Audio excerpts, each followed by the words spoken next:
So the first thing we're going to do is we're going to get some of our pieces started so that they have time to dry. And what we're going to work on first is our perfume atomizer and our hand mirror. Now we're not going to complete these yet, we're just going to get them started because I want them to start to sort of solidify and get drying up while I work on the rest of the cake. So the first thing I'm going to do is I'm actually going to work on my hand mirror first. So I'm going to take a pretty decent amount of fondant because you can see how big our hand mirror is. And basically what I'm going to do is I'm going to roll it out pretty thick. I'm not going to make this real thin and delicate. I want this to look like a mirror. And if you've ever seen any of the really beautiful antique, the vintage mirrors, they're pretty hefty looking.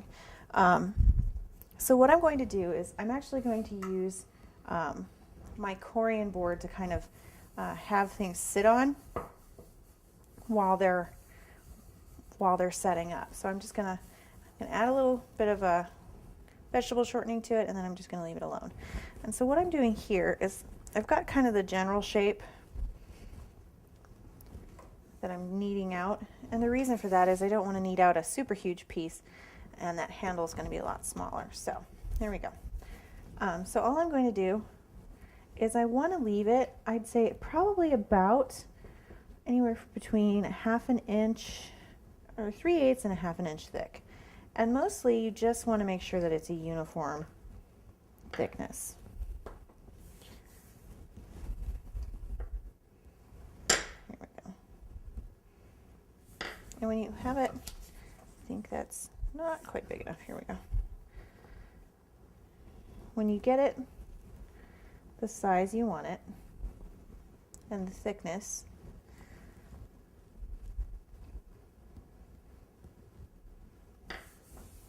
there we go.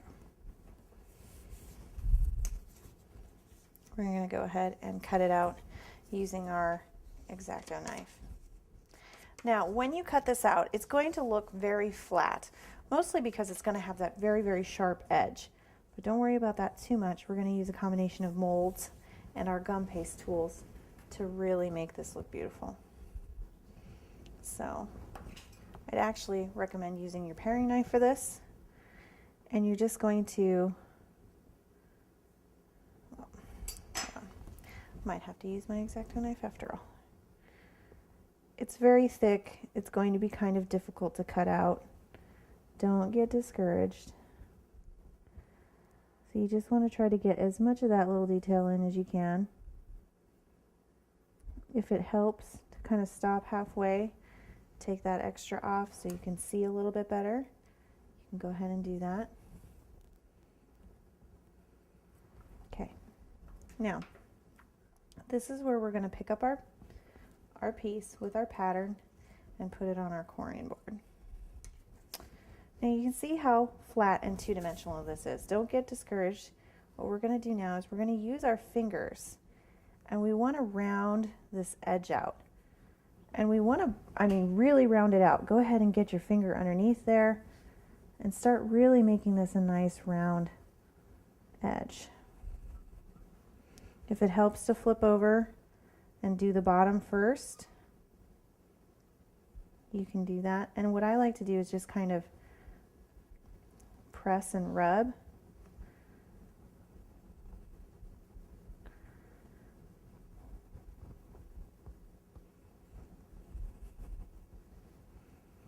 Don't worry if you kind of push it out of shape. When we flip it back over and do the top side, you can put it back in the right position. There we go.